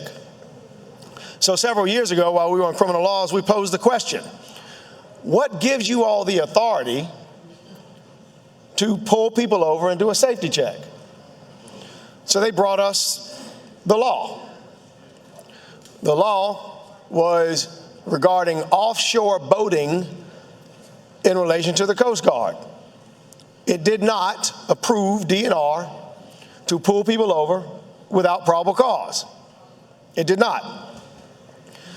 And so what allows them to pull up on a boat and hit their blue lights and pull you over because you're leaving someplace or you're sitting still and they just want to come and see whether you got the right amount of safety equipment? What allows them to do that? And the short answer is they allow themselves to do it. Go check the code.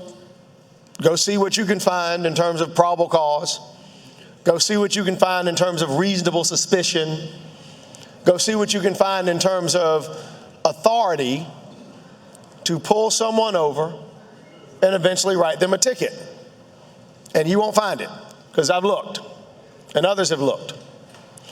And so now what we're going to do is pass a law that says that if you are born after this date, it's an arbitrary date, if you're born after that date, you got to have this course.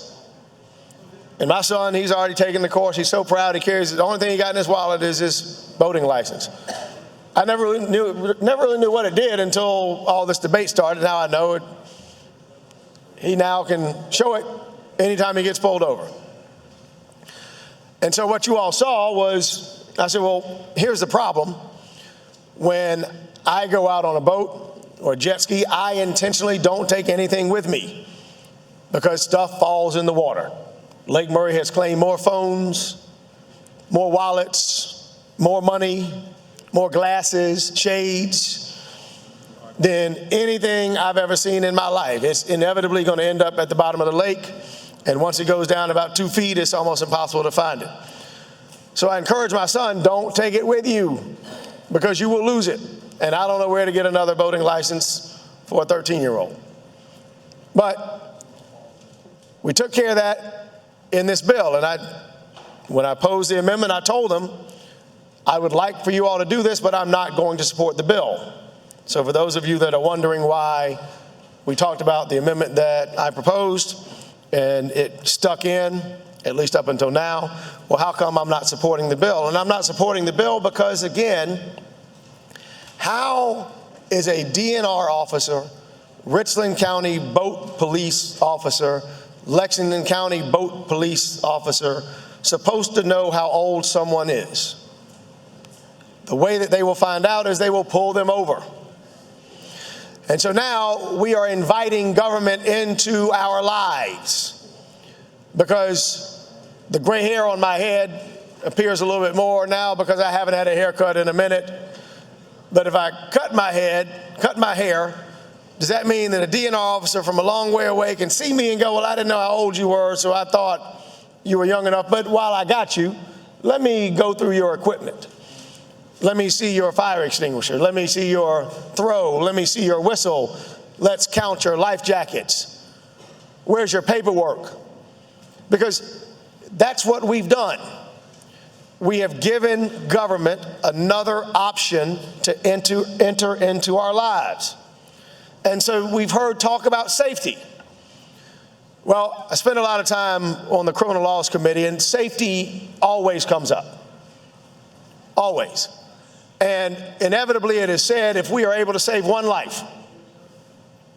The problem is we can do better than that. We could mandate that anyone that gets on a boat in South Carolina must have on a life jacket. We can do that. And if we did, imagine how many lives we could save. But the reality is that's a bridge too far, and that's why we don't do it. We could say that you can't drink alcohol when you're on a boat. We don't do that because that's a bridge too far, and we won't do it. We could say that you cannot drive a boat on the waterways of South Carolina after dusk. Would save a whole bunch of lives. It's a bridge too far, and we won't do it. There are a number of things that we can always do to save lives, but we have to be careful to balance government with personal freedom. But when we pass something that is arbitrary at best, that creates a date that we just kind of made up, that we know, unlike with ATVs, we know that there are people out there who are every day going to try and enforce this, and the only way for them to do it is to pull somebody over. We are creating an imbalance. We're allowing government to now interfere in the lives of someone who may have followed the law. Because my son, once he's got that permit, once he's got that boating license, or whatever we call it, if he leaves Lake Murray Marina on the way to my house, it's about a 15, 20-minute boat ride. How many times do we say he can be pulled over in the course of a day? We don't. So he gets pulled over in the no-wake zone. He gets pulled over leaving the no-wake zone. He gets pulled over crossing big water. He gets pulled over when he turns a corner. Because remember, we got Richland County, Lexington County, and DNR, and Newberry with their new boats, all who have an agreement that allows them to police the entire lake, not just their county. Because if you go to Lake Murray, you'll see Richland County is only about, the Richland County portion of Lake Murray is about as big as a state house. But the Richland County Sheriff's Department has 12 boats. 12. Because they have an operating agreement with the other counties that they can police their counties with Richland County gas and Richland County boats, so they get to ride all over the lake. Because why would you need 12 boats and a $200,000 fire boat if you ain't going to police the whole lake? Well, I'm not really sure why they need any of that, but I can tell you what that does is mean that you're not just being policed by DNR. You've got 3 law enforcement agencies, all with the ability to see a young person and make sure that they pull them over to validate whether they have this permit. Well, if it saves a life, well, we could also lower the speed limit to 35 miles an hour. We could mandate that no one gets a full driver's license until you've been driving for at least 15 years. We can say that if you've had a wreck in the last 15 years, you won't be able to drive a car for the next 10. There are always things that government can do to create that balance and save a life. I saw that most of the accidents that happen in relation to boats don't involve alcohol.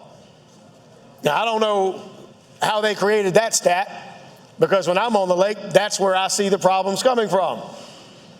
But I'm told that that's not true. I'm very familiar with Lighthouse Marina as it exits to where Lake Murray Marina meets. We had, several years ago, 5 people die within 1 hour. Right there. We also had a later incident which cost another life. It is where two major marinas exit, and once you get to the end of a no-wake zone, people throttle up. Your boat goes up in the air, as was described by Mr. Lowe in regard to cigarette boats. And a lot of times you can't see what's in front of you. The water is rough because you're beginning to hit big water, and accidents happen. But when I talked to the dock hands that went and helped in both of those accidents within that hour, what they told me was the problem wasn't that the boaters didn't know what they were doing. It was the fact that when they tried to call 911 and describe their location on the lake, the 911 operator couldn't understand where they were. Because if I'm talking to Mr. Wooten and I tell him I'm at Spence Island, come by.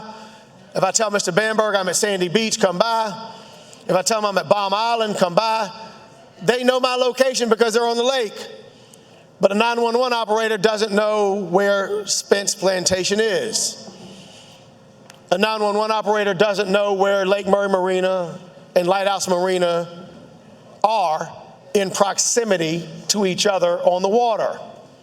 And if I tell her I'm at the end of the no-wake zone for Lighthouse Marina, anybody on the lake, most people on Lake Murray would know exactly what I'm talking about, but not the 911 operator. So should we mandate that anyone that has a dock on a waterway in South Carolina put their address and have that address correspond to something that 911 can immediately identify and push out? Yes, we should, because that would save lives. Not anecdotally, but in reality. Because anytime something happens on the water, it's hard to describe to someone on land where they are. And most importantly, if someone is lost on the water, they wouldn't know how to tell a 911 operator where they were, but for some identifying marker on a dock or on land. Because right now we don't do that. Could it save lives? Yes. And I submit it probably saved more lives than this bill. But it doesn't sound as good.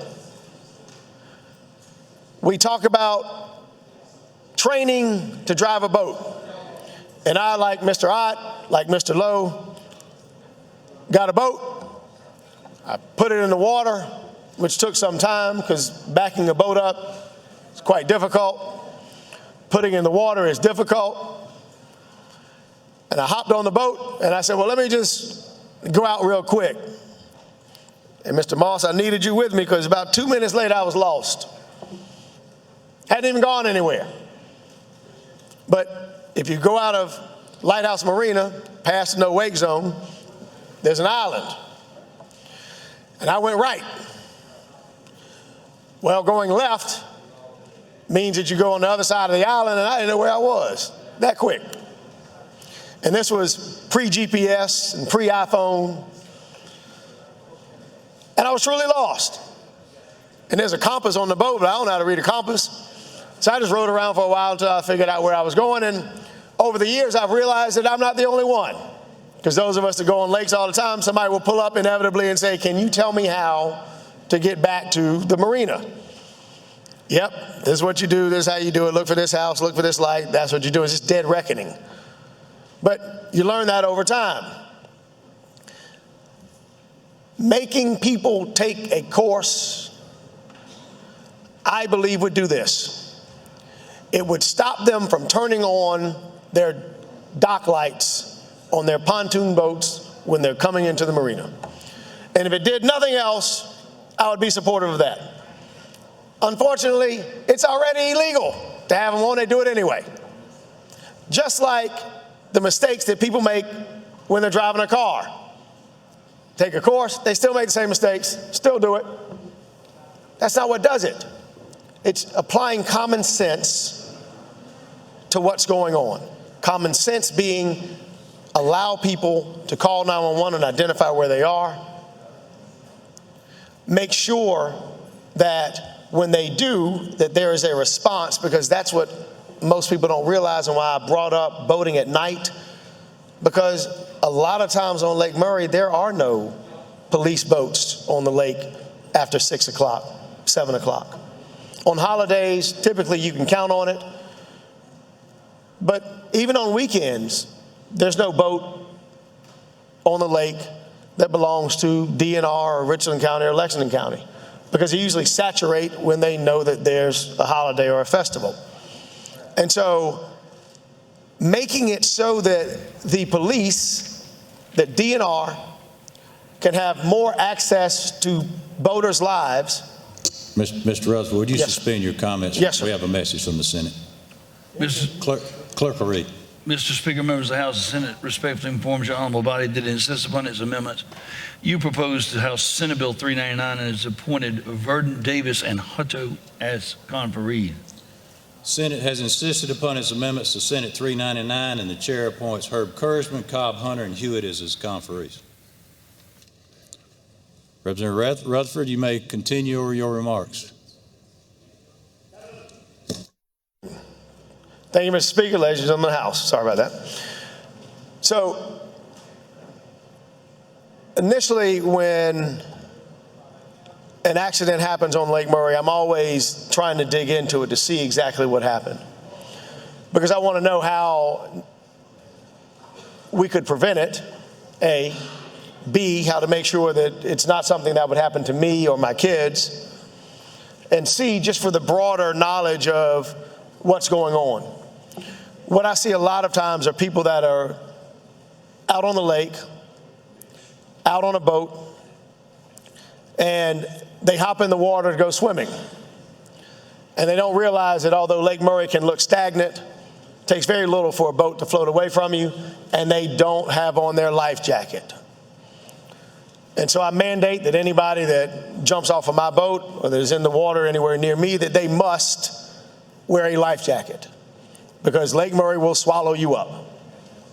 And it does so every day. And you go out there and you'll see the DNR plane circling, and you'll see them diving and dipping and looking, and you know that they've had a tragedy on the lake, and you know that somebody lost their life, and they're trying to figure out where they are.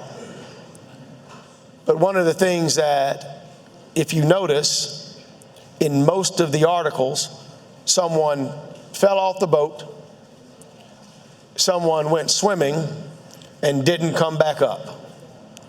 Well, ladies and gentlemen, I don't know how you put that in an instruction manual. I don't know that if you did, it would matter. Because I think what you're going to end up with is people do things that they shouldn't, and somehow bad things happen. And the way to contend with that is not more laws. It is not inviting more government into people's lives. Because if that's what we're going to do, we have to always make sure that that invitation comes with limitations. That if you're going to say that the government gets to see whether you are 16 or over and whether you have a permit on you, we have to have some restriction on how often government can do that. Are we going to allow the same DNR officer to pull over the same person day in and day out? This bill would absolutely allow that. Doesn't keep a database of stops the way that we do with law enforcement. Doesn't mandate that officers acknowledge who they've pulled over and how many times they've pulled them over. Doesn't do that. Doesn't say that this person has shown bias in their stops, that they only pull over women or they only pull over minorities. We don't know that because we're not keeping track of it. And those were provisions that were put into law only after we realized that we did not have enough restrictions on government interference.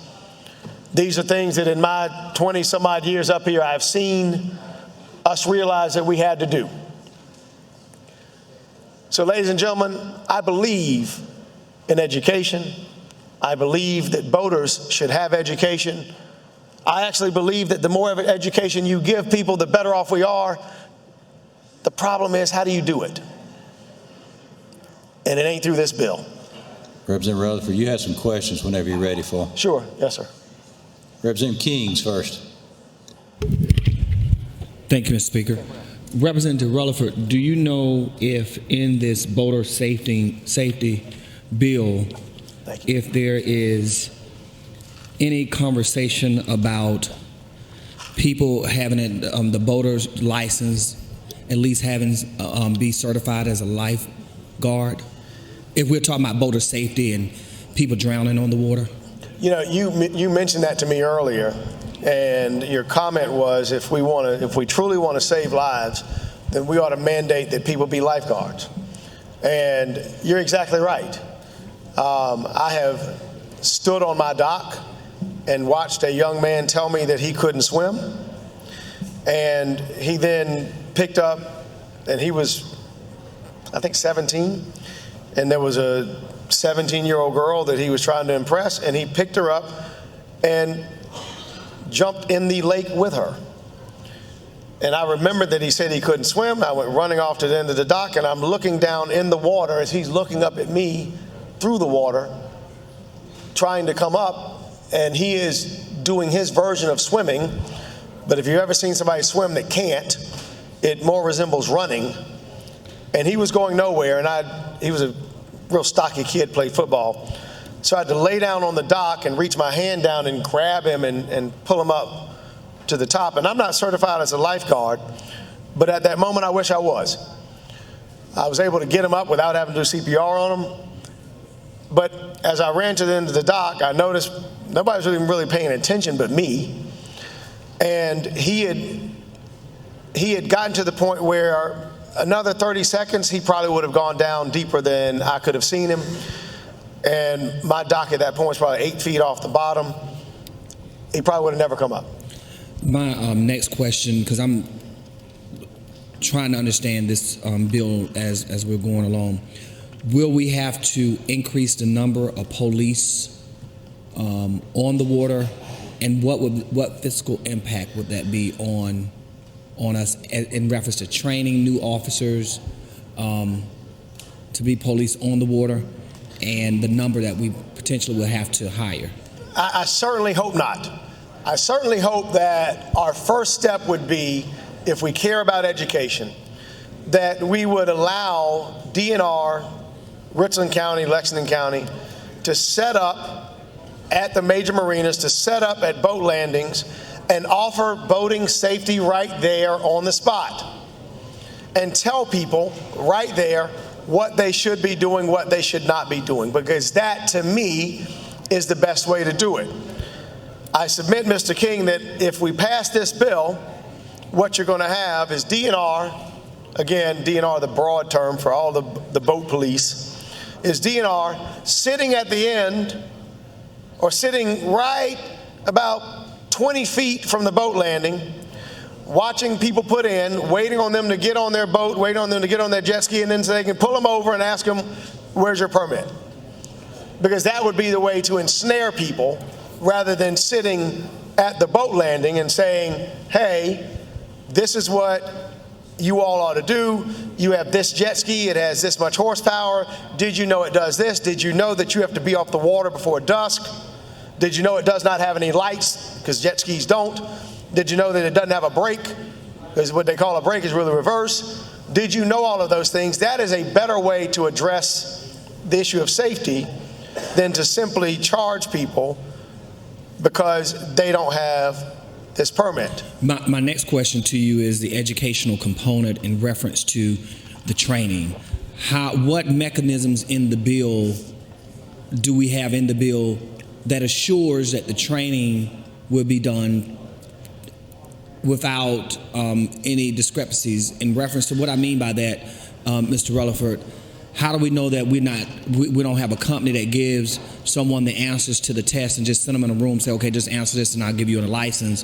What do we have, what safeguards do we have to make sure that people are truly going through the training? Do we have people going out and inspecting to make sure it's done? Because I know when I went for my license, I went to get them at the motor vehicles. So they're telling me with this piece of legislation, they will have groups that will be able to give the training. What safeguards do we know that the training will really happen and people won't just be given a license? Yeah, honestly, Mr. King, after looking at it, I'm not sure. That is certainly a question that I would have posed to the proponents of the bill, but they didn't take my question. I imagine they didn't take yours either. But again, the best type of training, the best type of education for people on boats is for people that are actually getting on the boat, because it's very specific. And if you have a pontoon boat or a tritoon, if you have an outboard motor, that boat drives dramatically different than one with an inboard. It drives dramatically different than one with an inboard outboard. It drives dramatically different than a bow rider. Even where people are sitting on a bow rider, different than where they should sit on a tritoon, especially in rough water. All of these things that go into what makes people safer on boats.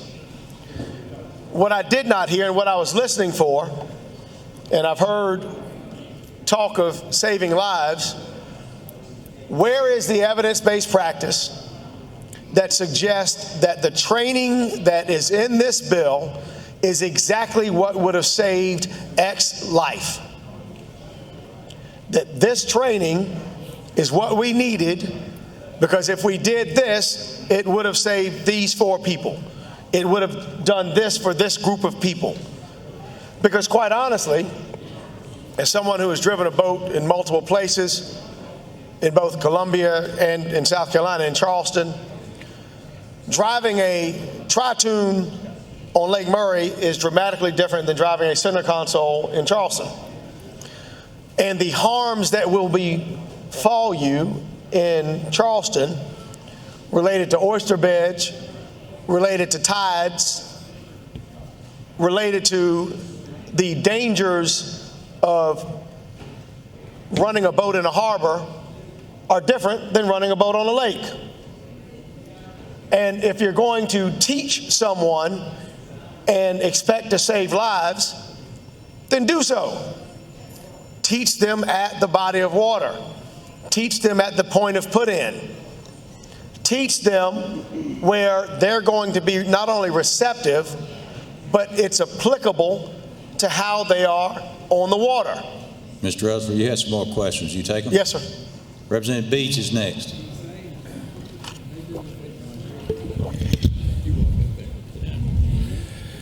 Good, sir. Yes, sir. You brought the point of age being a concern. In the state of South Carolina, young couples can get married at, I believe, age 16.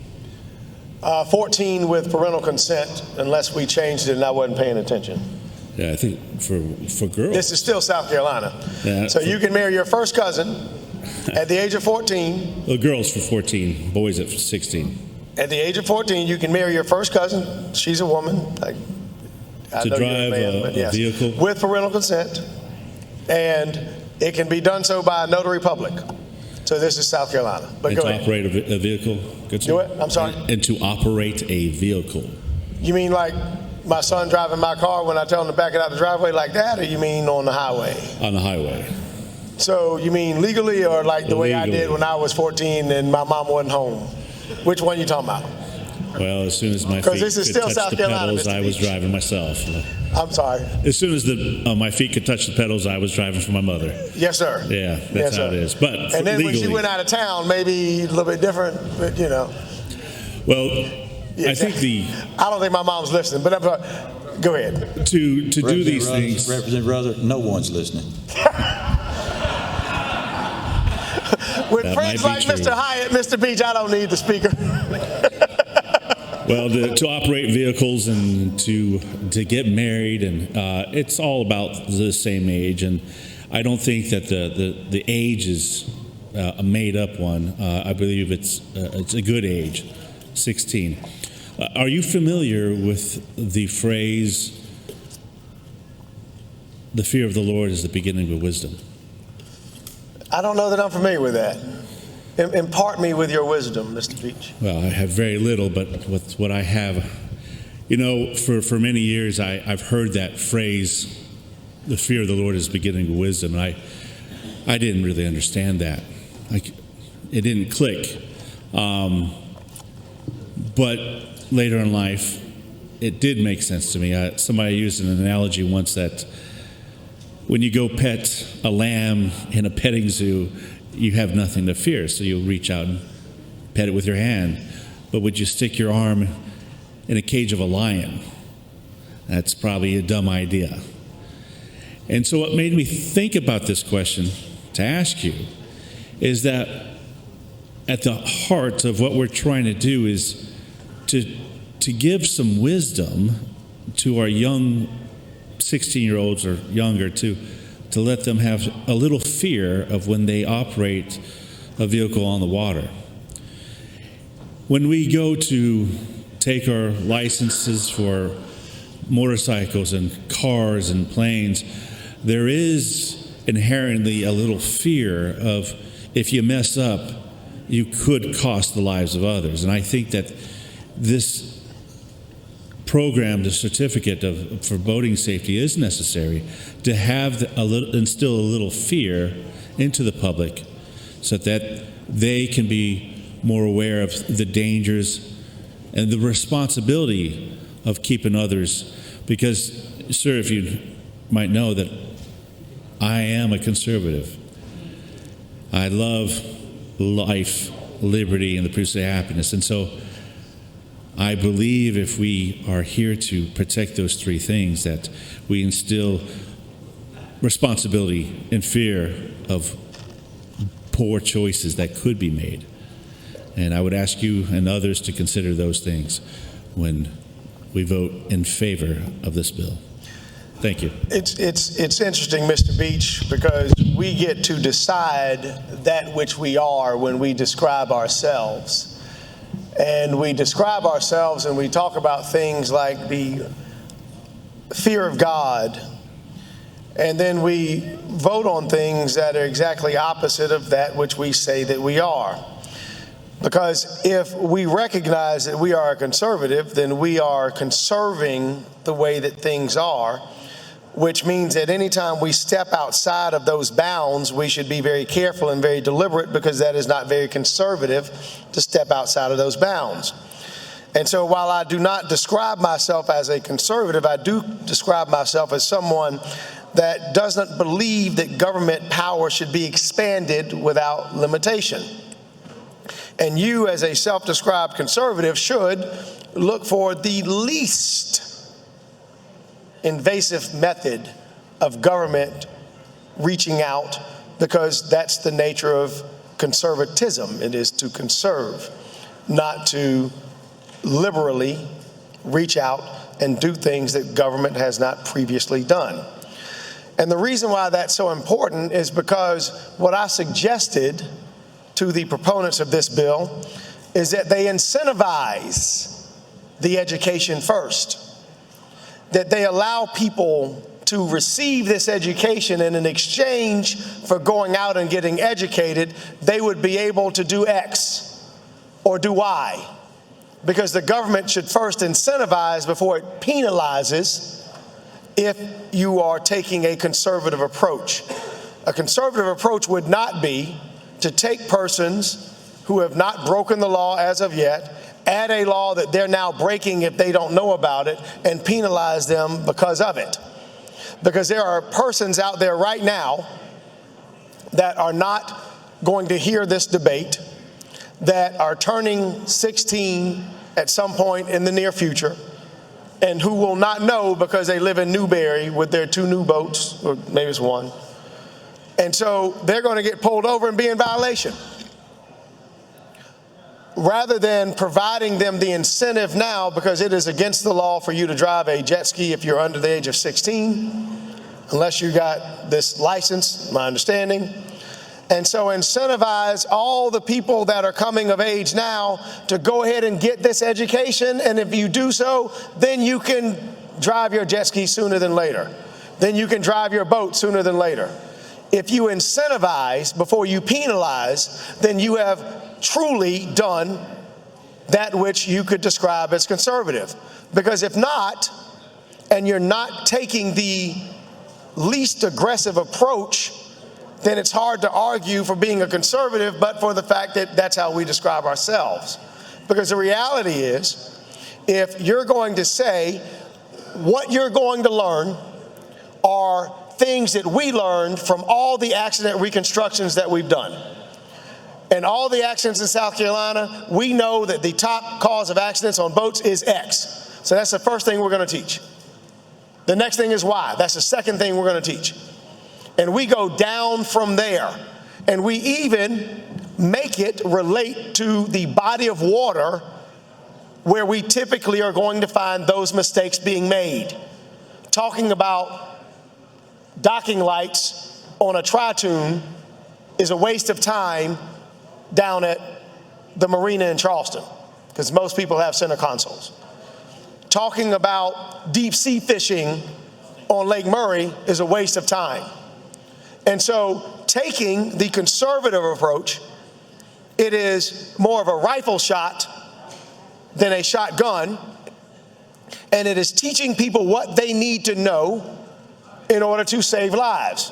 It is not forcing something on them so that we get to say that we've saved lives, when in reality, what they're learning is inapplicable to what they're doing. And so that's why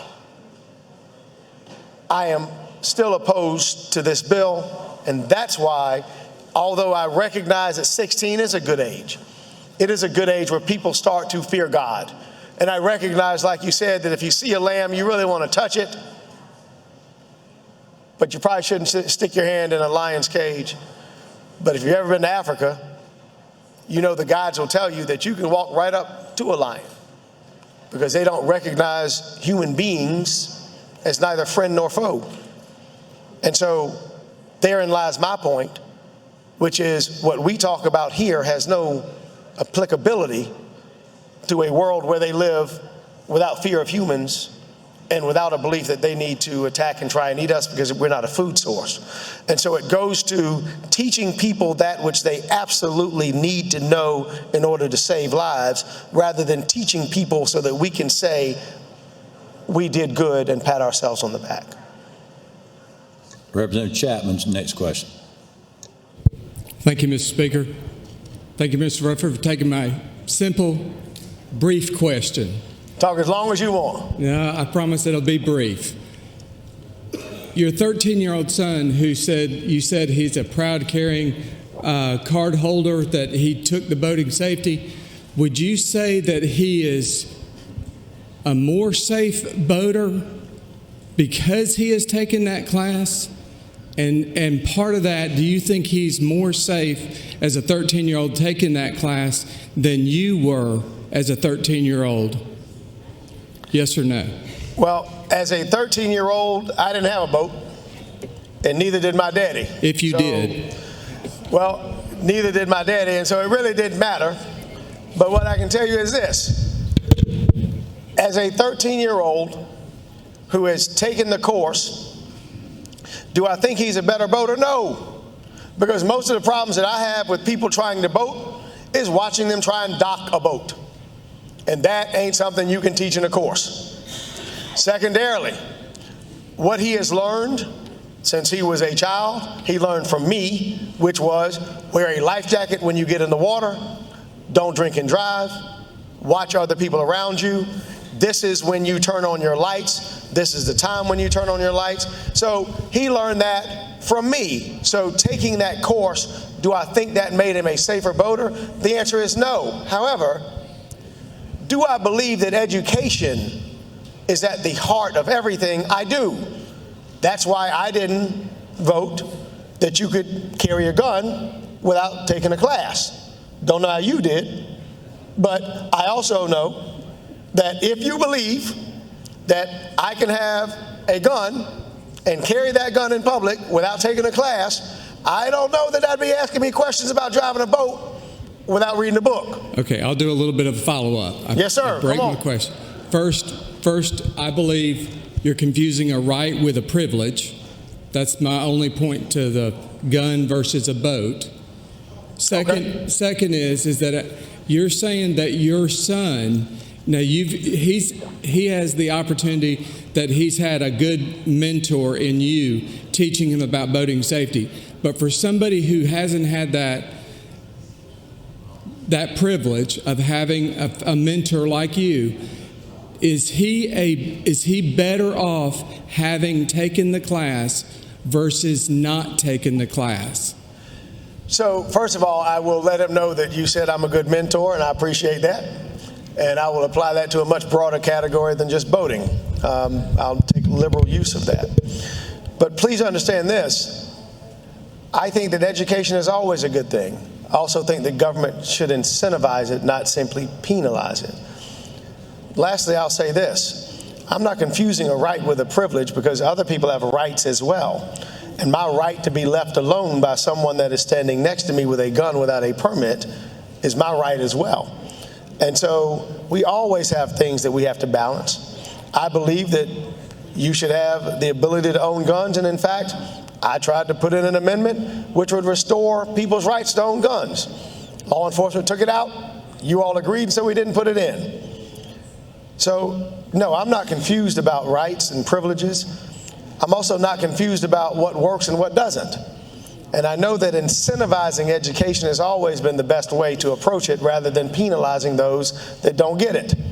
And in particular, those of us that are on the water a lot and deal with requests, can I drive the boat? Can I drive your jet ski? And because I don't drink, I can sit there with people and go through 10 minutes of training with them as to what they need to do, but I'm not a qualified instructor under this bill. Don't know that I could be. And if I was, then maybe I could give out licenses and stamp them and say, trained by Todd, because he said I was a good mentor, so I get to do this. But if not, then the people that come and visit me, which is a lot, that I take the time to go through how to ride a jet ski and where they should go and how they should do it, those persons at a certain point will be cut off unless they've gone through this government certified course, which again may be totally inapplicable to what they're doing at the moment. So I'm not disagreeing that people need a course. I said that. People do. But I think we need to incentivize it and give them something as to why they should go out and seek that education before we start bringing the hammer down. And that hammer, again, is being interrupted in your day because law enforcement comes and pulls you over and says, do you have this? And they can do it 3 or 4 times. So I ask the question again, is your son safer in a boat with or without the course that he took? Do you feel like in your heart he is a better, safer boater because of, even if it's part of that knowledge, do you think he's a better, safer boater because of the knowledge he got from that class? Wait, no. I said, yes, he is, but he did it because he believes, which may or may not be the law, that he gets to drive a boat now that he has his license. And so by incentivizing it, he studied. He went out and did it because he wanted to. And that's what I would suggest that we do with everything. Thank you. And so I appreciate it. And I'm going to write down that you said I was a good mentor. But we all have bosses in life. Sometimes our boss is at home and we happen to marry her. Sometimes your boss is standing over your left shoulder and he has told you to sit down because there are conference reports that need to come up. And so my boss has spoken, so I will vacate the podium. Mr. Russell, would you suspend your comments, and come back in a little bit and see y'all later. We have a conference report. Clerk will read.